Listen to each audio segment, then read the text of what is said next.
The Art of Seduction by Robert Greene. In The Art of Seduction, published in 2001, Robert Greene provides insight into the nature of seduction, offering a template for how to successfully seduce people. Seduction is often sexual, but can also be used to gain adoring friends, followers, and political supporters. According to Greene, we all want the power to seduce, whether we admit to it or not. It gives us the feeling of being adored, the intoxicating pleasure of wielding power over another person, and the ability to get people to do anything you want them to do. Robert Greene is the author of several other best-selling books, including The 48 Laws of Power, 1998, The 33 Strategies of War, 2007, and Mastery, 2012. He has no formal training in human psychology or behavior, and claims to derive his ideas about seduction and power directly from his observation of people over the course of his life.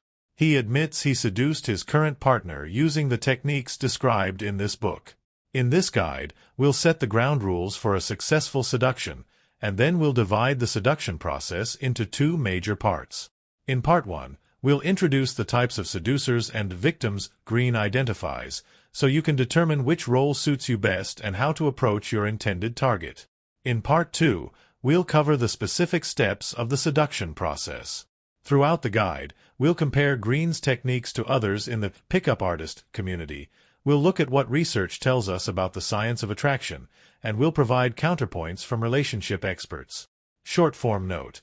It should be noted from the outset that a number of the tactics described in this book are considered by many to be unethical or even abusive. For example, isolating a partner from their family and friends, which Greene recommends, is commonly considered emotional abuse. Psychologists and relationship experts note that using the techniques promoted in the pickup artist community can be damaging to both the prey and the predator, leading to unfulfilling relationships and lives. Greene admits that many of his readers claim they use his books to understand manipulative behavior in order to avoid becoming the victim of manipulators. Setting up the game. The ground rules of seduction. Before discussing the specifics of seduction, Greene first gives some general advice on becoming a successful seducer. It's important that you're prepared with these in mind prior to embarking on your seduction. Greene believes the seductive process requires the following 6 qualities. Quality number 1. Effort. Once you've chosen the person you want to seduce, which Greene refers to as your victim, but we'll call your target, you must put effort into pursuing them. Contact them frequently and incorporate seductive tactics into every interaction you have with them. Don't fall into the trap of thinking that if love is meant to be, it'll simply fall into place naturally. Quality number 2. A focus on generating love, not lust. Greene says that seduction is specifically about getting people to fall in love with you, not just to lust after you. While lust enthralls a person in the short term, it usually fades after they've gained sexual satisfaction, meaning the seducer's power recedes swiftly. To be a great seducer and retain your power, you must gain your target's love. Short-form note. What Greene describes throughout the book as love may be more accurately described as infatuation, or even obsession. He emphasizes having power over your target and getting them to think about you constantly, to the point of losing control of themselves. While love is typically understood as a deep, selfless affection for a person that grows over time, infatuation implies an obsessive and often lustful kind of desire that's dramatic, intense, and all-consuming. Quality number 3. Constant practice. The most successful seducers refine their craft by attempting to seduce almost everyone they meet. The more you practice a skill, the better you get. And the more successful seductive interactions you have, the more your confidence will grow, and being confident will make you even more attractive to your targets. Short-form note. Research shows that 63% of men feel that regular dating also improves them as a person, because it allows them to be more open and get to know themselves better. However, far fewer women report this benefit. Psychologists say this may be because women are taking on the therapist role on dates with men, while men dominate the conversations. So, be careful of this effect and try to keep the dynamic balanced. Quality number 4. Rejection of self-absorption. Greene says successful seducers rarely talk or think about themselves when interacting with their targets. Instead, they put all of their focus onto learning about their target. For instance, about their likes and dislikes, their ambitions, and the kinds of social and romantic interactions they respond well to. Quality number 5. Flexibility of personality.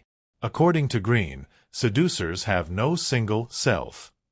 Instead, they tailor their personality to match what their current target finds most appealing. For instance, if they know their target prefers their romantic partners to be introverted, the seducer will suppress their natural extroversion and craft a more introverted persona. Short-form note: this flexibility is reminiscent of the god Zeus, one of the most prolific seducers in Greek mythology, who could change his physical form to appeal to his target's tastes. Many of the mythological stories about Zeus involve his sexual conquests, and sometimes rape, of men and women by shape-shifting into forms to lure his targets to him. Quality number 6.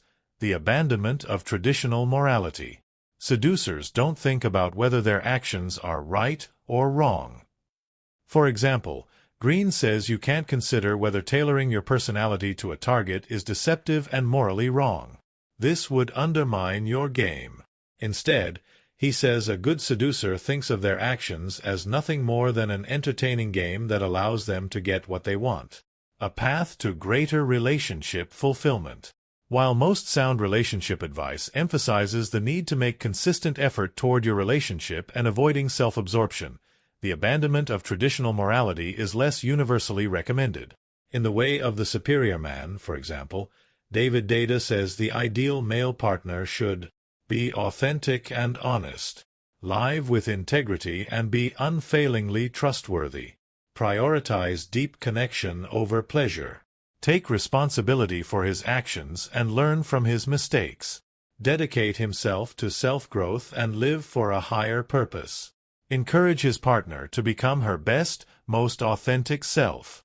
Deida says when a man strives to reach his fullest potential in these ways, his life and relationships will be more rich and fulfilling. Finally, Greene notes that, contrary to popular belief, one quality that a successful seducer doesn't require is traditional good looks. As you'll learn in Part 2, seduction primarily involves using psychological techniques to manipulate your chosen target.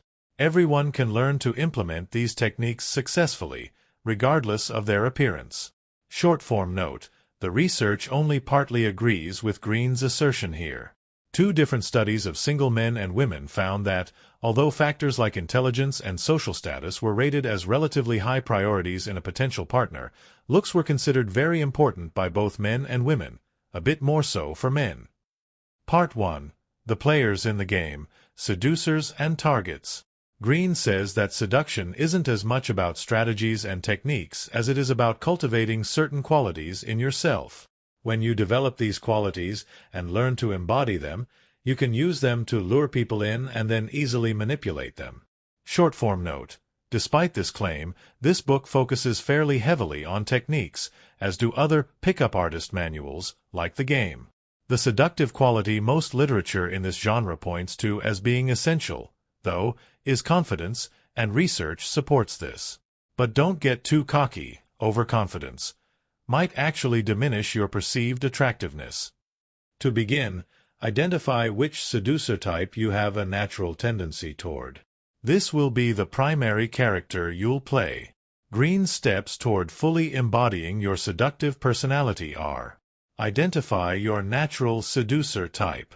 Work on fully developing it. Add complexity by incorporating 1 or 2 more types. Identify your anti-seducer tendencies. Work on eliminating those from your behavior. The types of seducers. In this section, we'll define Greene's 9 seducer types, using his labels for them, and we'll describe each one's seductive quality. As you read these descriptions, consider which ones might be compatible with your natural tendencies.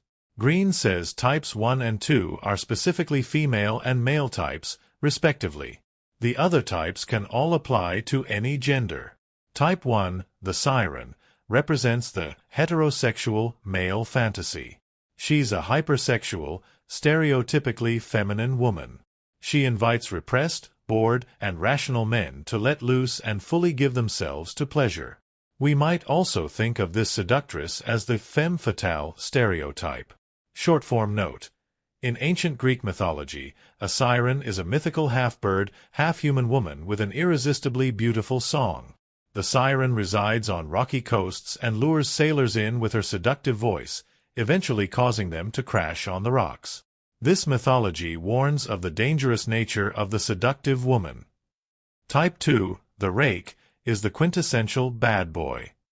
This type showers women with flattery and gives them ample excitement and sexual pleasure. Greene says this type is well known for sleeping with many women, a reputation that he creates himself by bragging about his conquests. He knows that doing this will draw in more targets, as women seek to find out if he lives up to his reputation. Type 3, the dandy, is a seducer who experiments with gender non-conformity. For instance, a man may incorporate elements of femininity into his appearance or behavior, while a woman may embrace some masculine traits. Greene emphasizes, however, that this type doesn't go too far with expressing traits of the opposite gender. This would lead heterosexual people of the opposite sex, in other words, their intended targets, to no longer find them attractive. How attractive do we really find badness and androgyny? Despite the well-known axiom that nice guys finish last, psychological studies have shown that in dating scenarios, women consistently choose men who are kind and sensitive over those presented as the typical bad boy. Psychologists say one of the reasons we may believe women tend to go for bad guys is because narcissists can appear to be the kind and sensitive men they're looking for, and only later do the negative qualities emerge. So, in the short term, many people, men and women, do fall for partners who are selfish and cruel. But they don't choose them for that reason. On the other hand, research has indeed shown that men and women both rate opposite-sex androgynous people as more attractive than traditionally masculine and feminine people. One study also showed that androgynous people are perceived as better adjusted and more likable. Type 4, the natural, is a person who has retained childlike qualities in adulthood. For example, they're playful and spontaneous. They may also seem innocent for their years, for instance, unaware of the unpleasant parts of life. Greene explains that many people secretly wish they could return to the carefree and joyful time of childhood to escape the boring rigidity of adult life. This seducer's childlike demeanor provides this appeal. Short-form note. This type is reminiscent of the manic pixie dream girl that appears as a trope in countless movies. This character is always a very young woman with a bubbly, free-spirited nature who serves the purpose of reinvigorating a man's life with childlike wonder and playfulness. Type 5, the charmer, hooks their targets by appealing to their vanity and showering them with flattery. They boost the target's self-esteem by paying them compliments designed to soothe their insecurities. Type 5 seducers never criticize or disagree with their target. They always agree, flatter, and boost the target.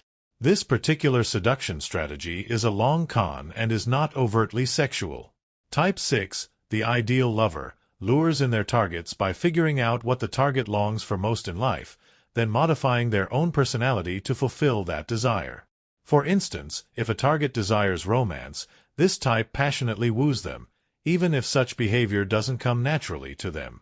Greene says many people who have unfulfilled desires feel like failures who've fallen short of their full potential. The Type 6 seducer eliminates this feeling of failure by helping the target finally achieve their wish. Short-form note. Types 5 and 6 could align with the idea of learning your partner's love language, since both of these involve knowing how to cater your affections to your specific target. In the 5 love languages, Gary Chapman explains that being a better partner means learning how that person wants to receive love and adapting to it. For example, if your partner's love language is receiving gifts, you should make it a priority to surprise them with little presents, even if gift-giving isn't meaningful to you. Type 7, the coquette, is a tease who plays hot and cold with their targets. One week, they may be attentive and affectionate, giving their target hope that the relationship will work. The next week, they'll be distant, telling the target that they don't really want to be with them and can live without them, or ignoring the target entirely. The target often views Type 7's cold moods as a challenge to be overcome. This works well with targets who relish a challenge, rather than a sign that the relationship isn't working. Type 8, the charismatic, radiates a charisma that makes them seem extraordinary. The root of their charisma could be any number of things, such as confidence, happiness, or raw sexual energy. Whatever the case, it's a quality that naturally enthralls most people, making it easy for this type to seduce almost anyone. Greene explains that targets devote themselves to this seducer because they believe that these people are special and hope their extraordinary nature will rub off. Type 9, the star, intrigues their targets by being simultaneously real and unreal. This means that they have ordinary and relatable personality traits, while simultaneously being special in some way. Greene says embodying a mix of reality and unreality gives Type 9 an ethereal, dreamlike air that fascinates their targets. For example, someone who's a musician might set themselves apart by presenting a seductive performer side on stage, but while interacting with their target they play up their humble background. Make yourself extraordinary. Seducer types 8 and 9 rely on standing out as extraordinary and setting yourself apart from ordinary people in some way. But how do you do that? Leadership expert Joseph Lalonde gives tips for making yourself stand out from the crowd so people will be captivated by you. Be a risk taker. Because most people are afraid to take risks, they admire those who choose adventure over fear. Don't let failure stop you. When you don't succeed, get up and keep trying. Too many people fear failure or give up too quickly. Find a unique interest or hobby. Lalonde took up ice climbing, but you could choose any adventurous or exciting interest that will fascinate people when you tell them about it. Be of service to the world. Volunteering for a charitable organization will make you stand out as a person others see as extraordinary.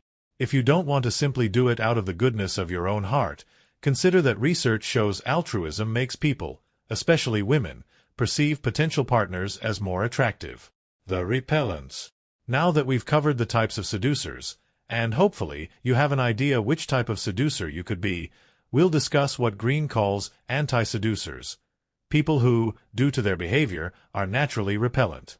Understanding these qualities will help you avoid turning off the people you wish to seduce. Greene tells us that most people have at least 1 or 2 repellent traits to overcome. If you find yourself slipping into any of these behaviors, quickly correct course and rescue your seduction. Insecurity and self-consciousness. Greene says the most repellent trait is insecurity. When you're too self-conscious, you act awkward and uncomfortable, and this makes others feel awkward and uncomfortable too. Impatience. Reacting negatively when you have to wait for anything indicates self-absorption. Remember, patience is a virtue. Clingy behavior. Getting too obsessed with a romantic prospect too quickly often leads to becoming a doormat. Play it cool. Being judgmental. Nobody likes to be put down and criticized, so a judgmental nature will be a turnoff. Keep your criticisms to yourself. Stinginess. Greene says that a lack of generosity and never wanting to give to others is one of the most unattractive qualities. This isn't just about money. People can be stingy with sharing anything, even their time.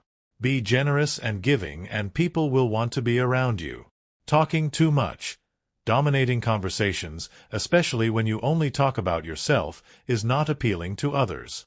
Greene points out that most people who do this lack self-awareness and don't even realize they do it. So pay close attention and nip it in the bud.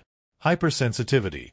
People who overreact emotionally, are easily offended, or complain frequently are unpleasant to be around. Learn to control your emotions and to laugh at yourself. Unfiltered speaking. Behaving in a socially inappropriate manner or lacking tact and discretion is often described as having no filter. If people describe you this way, it's not a charming or amusing quality. It's distasteful. Greene says a good seducer is the opposite of unfiltered. Your behavior and words should always be carefully filtered to convey sophistication and class. The biggest turn-offs, according to research. A Psychology Today article explains what research says are the least attractive qualities in potential partners. Greene identifies some of them, but there are a few others that didn't make Greene's list. One study found that the top 7 repellent traits are as follows. Lack of hygiene. This was the strongest repellent, for men and women, and for both long-term and short-term relationships. Abusiveness. Perceiving that your date has the potential to be abusive was reported by many to be a deal-breaker. Lack of ambition. This characteristic was considered less of a deal-breaker for short-term relationships than for long-term. Hostility. It's possible that this characteristic could encompass acting judgmental or impatient. Arrogance. It's worth noting that arrogance is the opposite of insecurity, which Greene asserts is the most undesirable trait. Clinginess. Lacking independence and not respecting personal space is a turnoff, though researchers noted that this wasn't considered as undesirable as some of the others on the list. Physical unattractiveness. The research says that ugliness is a turnoff for women in short-term relationships, but not as much in long-term relationships. This suggests that a short-term seduction might prove challenging for men who are less conventionally attractive. Stinginess, talkativeness, hypersensitivity, and unfiltered behavior were not listed among the top 7 turnoffs. Types of targets. Once you've identified the seductive role you'll play, and hopefully worked on eliminating any repellent tendencies you have, you'll need to start thinking about your target. Whether you already have someone in mind, or you're not yet focused on anyone in particular, it's important that you understand the basics of what Greene calls victim theory. The foundation of this theory, according to Greene, is understanding that everyone is lacking something.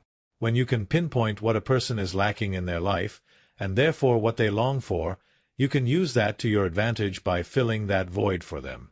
So, the crucial first step in seducing your chosen target is identifying what they're lacking, seeking, or craving in their life. Then all you have to do is give it to them. Short-form note. Greene's first book, The 48 Laws of Power, is a broader guide to manipulation that can be used to accomplish any purpose in life.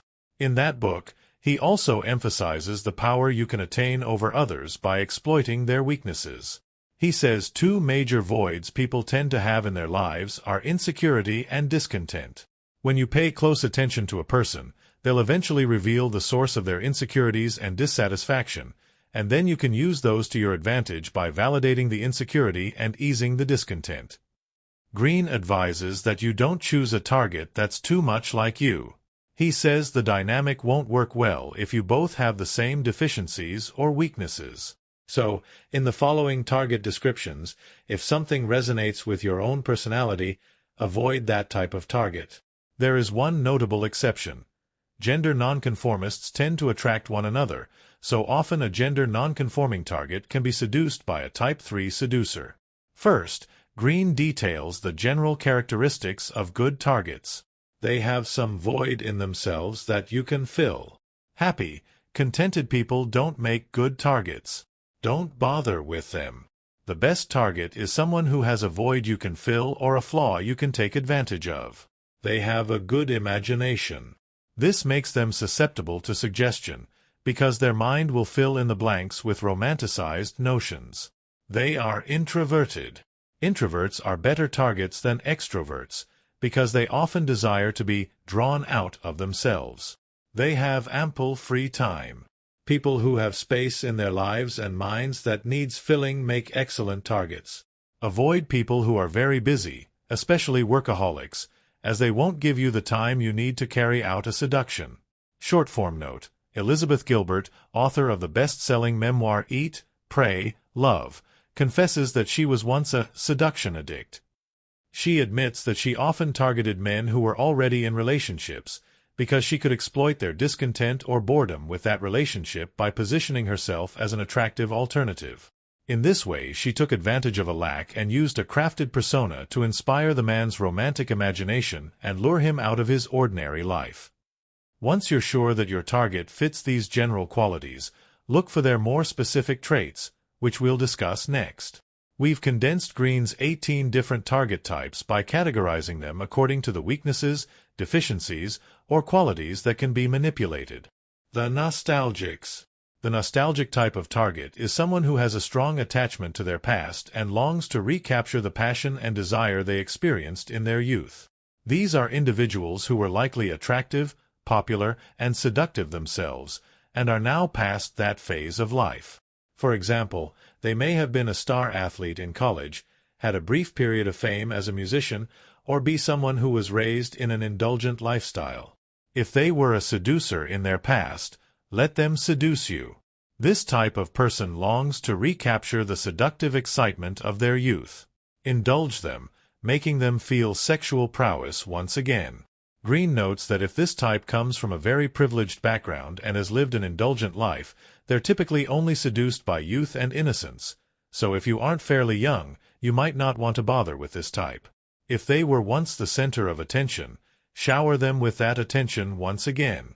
This type may have been a star athlete in college or had a brief period of fame as a musician. Greene advises you play the role of the Type 5 seducer with this target, appealing to their ego with flattery. The cognitive power of nostalgia. Nostalgia may lend itself particularly well to seductive purposes because humans have a cognitive bias toward romanticizing the past, meaning we tend to remember events of the past as more positive than they were and forget the negative aspects. For example, when you reminisce about your childhood, you're likely to remember it as more fun and carefree than it really was. This is due to what psychologists call the reminiscence bump and the positivity effect. The reminiscence bump refers to the finding that older people recall events from their youth better than they remember their middle-aged years. The positivity effect, sometimes called the fading effect bias, says that as people get older, they tend to remember things more positively. These two effects together mean older people are more likely to remember their early years in a positive light. The escapists. The escapist types are people who long to break free from the limiting roles they play in everyday life. They may have a conscious or unconscious desire for a role reversal in which they can act outside the confines of what they're accustomed to or what's expected of them. To seduce this type, simply give them this opportunity. If they're someone who's in a powerful position, reverse the roles. Greene says these targets won't fall for flattery because they're accustomed to it and perceive it as insincere. Instead, treat them as your equal or even as your inferior. This will intrigue them because nobody ever interacts with them that way. If they're someone who is classically attractive, focus on something other than their beauty and let them pursue you. This type of target is accustomed to being seen only for their outward appearance. They long to feel appreciated for their non-physical qualities, so emphasize those. For example, compliment them often on their intelligence or sense of humor. Also, Greene says you should let them do the pursuing, because they're so used to being pursued that they'll enjoy being the pursuer for once. If they're innocent or repressed, give them a taste of the excitement they're missing. This category includes people who are afraid of judgment and are often judgmental themselves, or people who are sheltered and naive and have little life experience. Greene says you should expose this kind of target to new and exciting things. Give them a hint of danger, but keep it minimal, so you don't actually scare them away. Exploiting the desire for authenticity.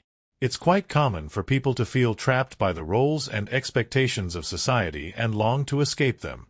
This is because the roles we're expected to play often conflict with who we perceive ourselves to be or how we want our lives to be. In other words, roles keep us from living authentically. Of course, if you're the target of a seduction and being used for someone else's benefit, that's unlikely to be consistent with living a truly authentic life. But the techniques Greene describes exploit the desire for authenticity by giving the target the sense that they're expressing their authentic selves, something they're tired of repressing, if even for a limited time. The self-indulgence. This category of targets includes people who long to have their natural tendencies indulged. They're either relatively self-absorbed people who just want someone to cater to them, or they have some characteristic that's rarely appreciated. Because of this, they'll love anyone who indulges them by appreciating their otherwise hard-to-love qualities. Greene says this type of target often works better as a short-term prospect because they tend to be narcissistic, and dealing with them can be draining. If they're childish or used to being spoiled, play the role of an indulgent parent. This may include people who come from privilege and have always gotten what they wanted, or the kind of person who never wants to grow up. They tend to shirk responsibility, never taking life seriously. With this type, Greene advises playing the responsible parent role and letting them be childlike. Act as if you enjoy their childish qualities. If they thrive on drama and victimhood, give it to them. These people think everyone's out to get them and do a lot of complaining. They won't go for security and stability, so don't offer it. Regularly inject some drama into their life and your relationship by picking fights and causing them pain. If they think of themselves as superior to others, let them look down on you. This type of person is wrapped up in being a know-it-all. Greene says to let them be superior. Hide any intellectual tendencies you have, always let them be the smart one, and instead give them pure physicality. This will satisfy their longing to get out of their overthinking minds and maintain their air of superiority. Beware of narcissists. Greene's identification of self-indulgent people mirrors some of the traits of narcissism. While Greene says that these targets should be considered short-term prospects only, ample psychological research advises us to avoid getting involved with narcissists altogether. Narcissistic people tend to be self-centered, have feelings of superiority, and are hypersensitive to any criticism. This may manifest in a victim complex, since any criticism will be deflected and attributed to ulterior motives, and immature and irresponsible behavior. Relationships with these types of people tend to be dysfunctional and emotionally and psychologically damaging. Perhaps ironically, some of the other features of narcissism are manipulative behavior, the desire to control others, and focusing on one's needs over the needs of others. These traits are at the foundation of the principles of seduction presented in this book. The Seekers. The seeker type of target is someone who is looking for some sort of fantasy. All you have to do with these people is be the fantasy they're seeking. If they're someone who lives in a fantasy world, just be a character in their fantasy. These people are hopeless romantics who dream of a perfect world and relationship. You can spot them by their romantic and fantasy style of clothing, home decor, or choice in movies. Just take notice of what that fantasy looks like for them and play a role that fits it. Greene notes that sometimes this type fantasizes about and fetishizes the exotic. Their homes are usually decorated with exotic elements from around the world. He says you have little chance of seducing this type if you don't come from a different culture or background from them. If you do, however, just emphasize the unfamiliar aspect of yourself. If there's someone who wants to save the world, join them or let them save you. These are people who are devoted to some cause, or always trying to rescue people. If they're devoted to some spiritual cause, you should first act like you share their interest in that cause, and then gradually replace it, becoming the object of their devotion. If they're the savior complex type, exaggerate your weaknesses, present a melancholy demeanor, and let them think you need saving from the harsh world. The seeker may be easy to get but hard to keep.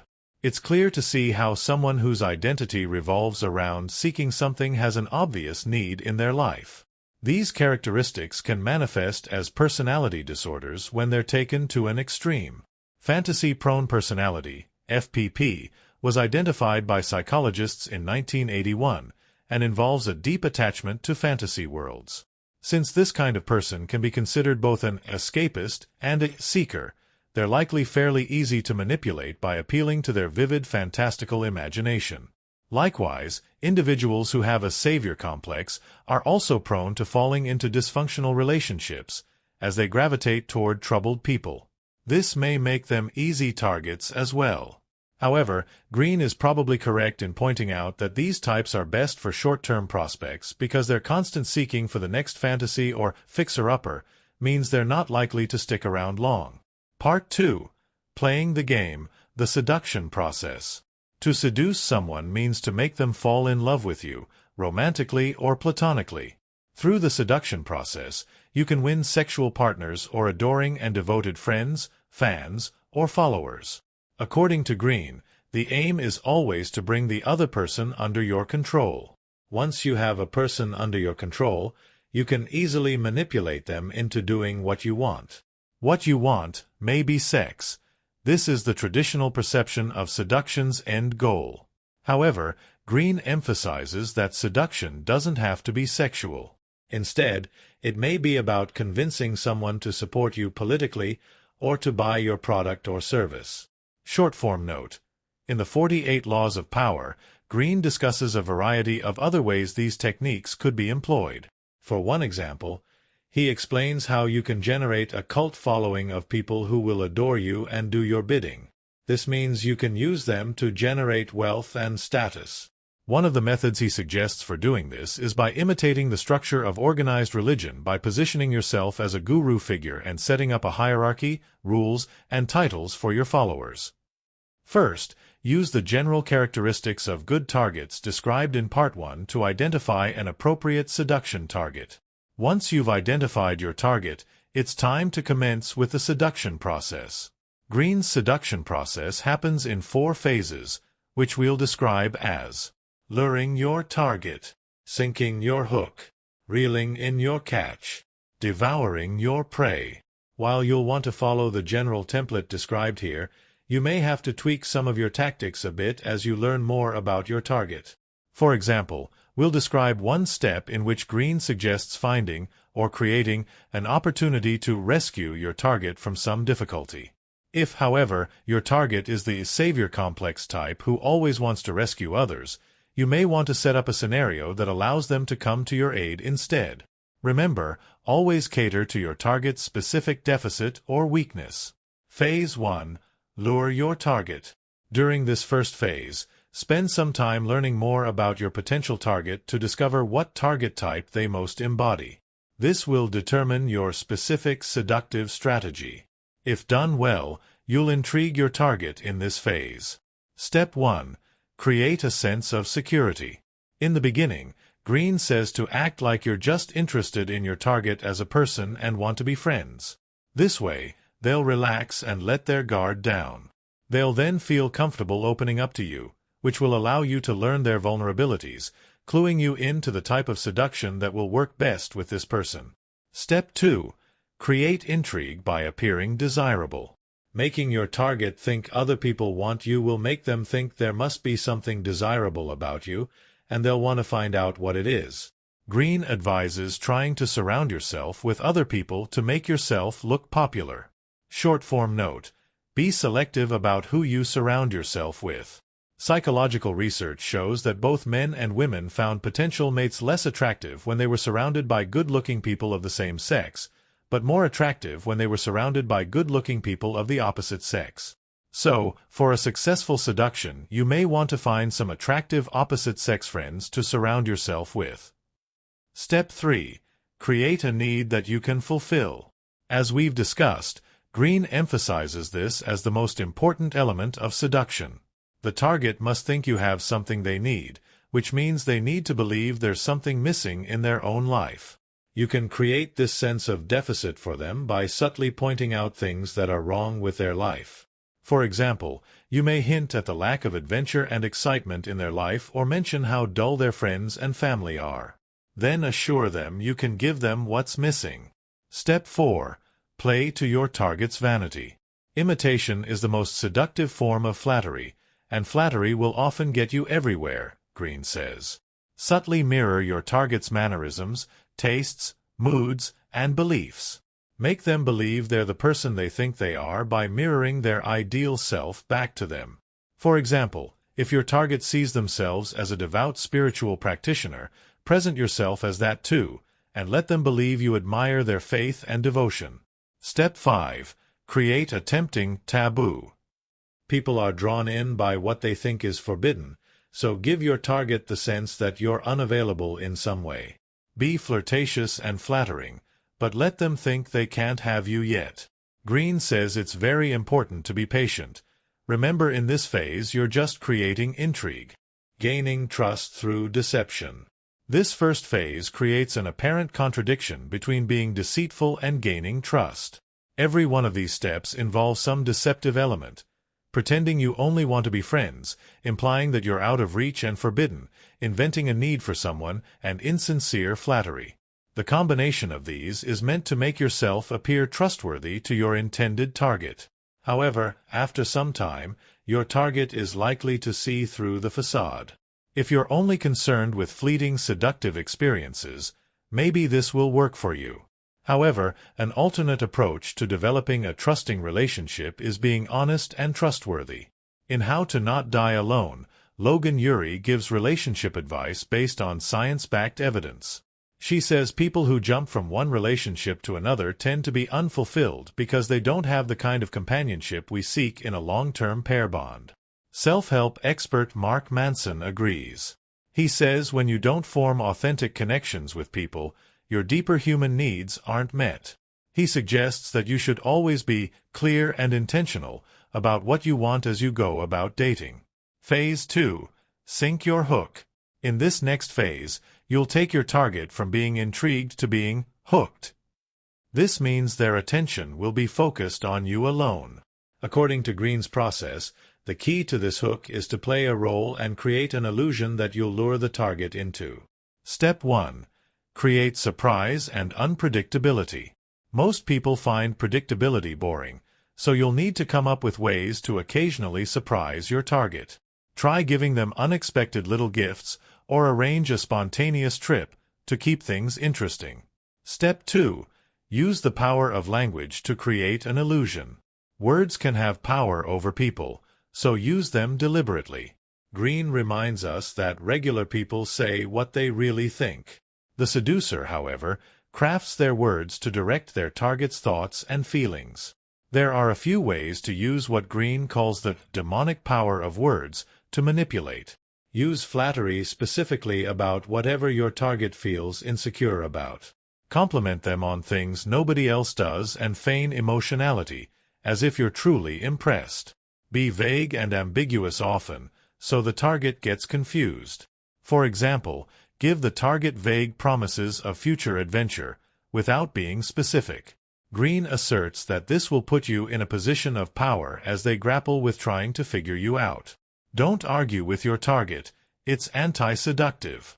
Instead, regularly repeat and affirm whatever your target says, and try to use humor when you want to lighten the mood. Short-form note. In the game, Neil Strauss describes how pickup artists use neurolinguistic programming principles to seduce women.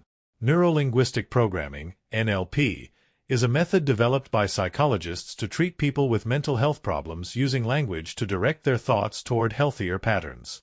The techniques, however, have been picked up by those in the world of seduction to be used for directing the target's thoughts toward sexual desire. Strauss describes how he learned to use specific words and gestures in conversation with women in a way that led them to subconsciously associate his words with sexual arousal. Step 3. Never let them see the real you. You can't present yourself as an ordinary person when you're trying to seduce someone. You must be the ideal this person fantasizes about.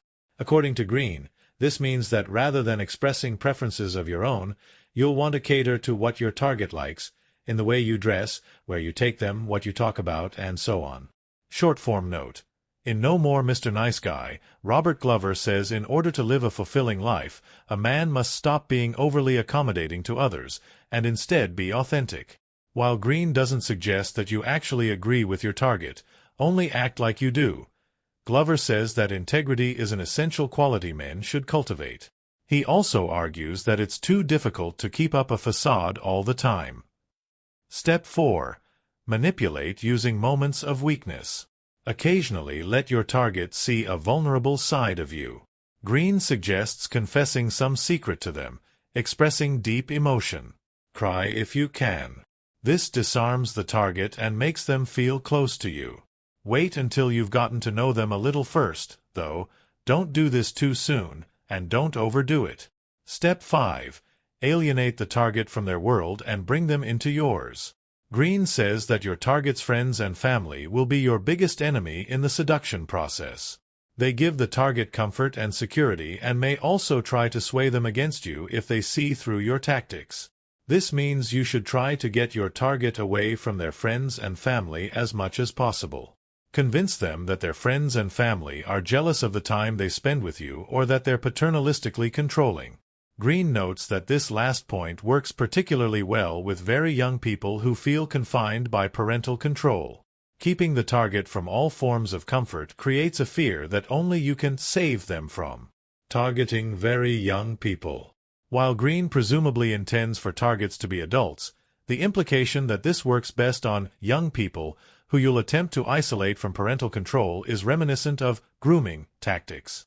Grooming is defined as building a trusting relationship with a child or young person through manipulation for the purpose of eventually having a sexual relationship with them. The stages of grooming include choosing a specific child to target, gaining the child's trust, filling a need you notice they have, isolating the child from trusted adults, introducing sexuality into the relationship, maintaining psychological control over the child. To protect your children being targeted by groomers, stay vigilant for the following red flags: giving special attention or gifts to one specific child, trying to undermine the child's relationship with adult caregivers, inappropriate touch, including lingering hugs, tickling, or coaxing the child onto their lap, sharing secrets with the child. Experts recommend parents discuss these red flag behaviors with children and assure the child that they can and should always tell a trusted adult if anyone makes them feel uncomfortable in any way. Phase 3. Reel in your catch. During this phase, you'll intentionally manipulate your target's emotions using psychological tactics. They'll become infatuated with you and totally fixated on wanting to be with you. Step 1. Play the hero. You need to prove your devotion to your target, so Greene suggests you find a way to rescue them. Be ready to spring into action to help them with anything they need, at all times. Even if it's not something you want to do, remember that this will work to your advantage. When you do help your target, he says, be sure to play up how much it cost you, in time, effort, or money. If nothing comes up naturally, you can create a scenario where you put them in an invented danger or crisis situation that you have to help them out of. Step 2. Add an element of danger. Make your target feel like there's something a bit dangerous about you. Break some social rules or taboos. Greene says married people are particularly susceptible to this tactic. Play up the fact that you share a dirty secret. Short-form note: you may want to proceed with some caution if introducing an element of danger into someone's life. Research shows that while some people are drawn to an element of danger, many are averse to it. Studies show it may come down to a specific dopamine receptor that makes some people more thrill-seeking. Often what we perceive as risk-taking behavior is really a pursuit of novelty. People seek out adventures because they want new experiences they haven't had before. So, this finding is more consistent with Greene's advice in Phase 2 to create the element of surprise. Step 3. Take advantage of childhood trauma. Get your target to talk about their childhood and play the role of therapist. Listen intently and notice where they express something missing in their life, then fill that for them. For example, if they didn't get enough encouragement as a child, become encouraging. Or if they had uninvolved parents, become parental toward them by being loving but also sometimes scolding or punishing them. Short-form note: while genuinely wanting to fill an emotional or psychological void for someone can be healthy, purposefully using someone's trauma to manipulate them is a behavior often associated with psychopathy. Step 4. Combine spirituality and physicality. To make your target feel that your bond is deep and meaningful, incorporate an element of spirituality into your seduction. If you portray yourself as being spiritual in some way, Greene says they won't suspect your manipulation and will trust that your intentions are pure. Expose them to sublime art, poetry, music, or theater so that they associate you with that soulful feeling. Short-form note: rather than putting up a spiritual facade, you might consider undertaking a genuine spiritual pursuit. Science confirms that people who have religion or spirituality in their lives tend to be happier and less depressed and anxious than those who don't. Step 5. Alternate between giving pleasure and pain. Always keep your target on an emotional roller coaster. According to Greene, people get addicted to that kind of excitement. So he says you should try to elicit feelings like jealousy, insecurity, and anger, so you can then relieve those feelings for them. Niceness is only attractive in the very beginning, but people get easily bored with it. Creating a cycle of alternating pain and pleasure causes dependency. Your target will be addicted to you. One warning Greene offers about this tactic: be sure not to use it too early on. Wait a bit to introduce the pain. And don't use this on people who already have too much pain and suffering in their lives. It will turn them off. Short-form note: in the pickup artist community, this roller coaster method is called the push-pull technique. As the name implies, the seducer does some flirtatious behavior such as giving compliments and affection to pull the target toward them. Then, when the target shows interest, they do something to push them away, such as turning their attention to someone else, and then the cycle repeats. Phase 4. Devour your prey. In this final phase, you'll bring your seduction to its desired conclusion, which is usually, but not always, a sexual relationship. You have your target at the point of knowing they want you now, so you're in the perfect position to make your big move. Step 1. Back off and appear to lose interest. To get to a full physical seduction, Greene says you should wait until you are certain the target wants you and then withdraw your sexual attention for a bit. Back off and appear to lose interest, perhaps subtly hinting at your interest in someone else. Act neutral around them, like you don't really physically want them. This will force the target to make the move, allowing them to feel that they need to seduce you. They'll be more excited and invested this way. Step 2. Give occasional bouts of focused attention. When you do spend time with your target, Greene says to put all of your intense focus on them, making them forget all their cares in the world. Be fully present and use your eyes to express desire, giving intense seductive looks. Act carefree and confident, so they'll feel safe, relaxed, and open to advances. Short-form note: how much attention to give someone, or whether to use the backing off technique, may hinge on knowing your target's attachment style. If your target has a secure or avoidant attachment style, the withdrawal of attention may not have any effect at all. Secure attachers are comfortable with distance from their partners, while avoidant attachers are more likely to be repelled by the bouts of focused attention. When dealing with someone with an anxious attachment style, however, this technique could work. These people will desperately want to regain your attention when you withdraw it, as long as you don't overdo it and repel them entirely. Step 3. Take action. Learn to read the signs that the target has totally fallen for you. For example, they may act nervous around you or mirror you.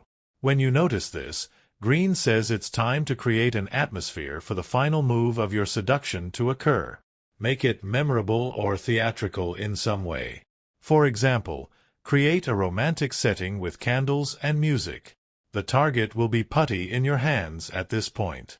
Step 4. Stave off disenchantment. After the release of this long period of sexual tension, you must consider your next steps. According to Greene's template, this will go one of two directions. If you're feeling satisfied and done with this person, end it abruptly and unapologetically. Just move on to your next target. If you want to continue some form of relationship with this person, you must keep the seduction going, or they'll get bored with you. If you slack and appear to not be trying as hard, they'll get disenchanted and see through your manipulations. So, Greene emphasizes that you need to start the seduction process over again, or keep it up, by going back to previous steps. Inflict more pain than pleasure. Withdraw for brief periods, inciting jealousy. Stay playful and offer adventure. Never get negative. Your subsequent seductions can be quicker cycles of the initial one, and you can keep this up for as long as you want. Where are the pickup masters now? If you intend to follow this advice through to its conclusion, it's worth considering that both Greene and Neil Strauss, author of the game and key figure in the pickup artist community, have admitted that in retrospect, they find some of the techniques they promoted distasteful. In one interview, Greene says that true manipulators don't need a book, and that in his books, he was only intending to describe what is going on in the world, not what you should do. But he also admits that he practiced some of the techniques from the Art of Seduction on his current partner. Strauss says that he now believes that any behavior involving manipulating others for your own gain is definitely not healthy in any way. He says the game is more about male insecurity than seduction, and that it reveals the insidious nature of the pickup artist community. Then, making a connection between himself and Greene, he says he had a revelation that both of them had narcissistic mothers, and that he believes it contributed to a subconscious fear of being overpowered by the feminine. Both Greene and Strauss are now in long-term, committed relationships that have lasted over a decade.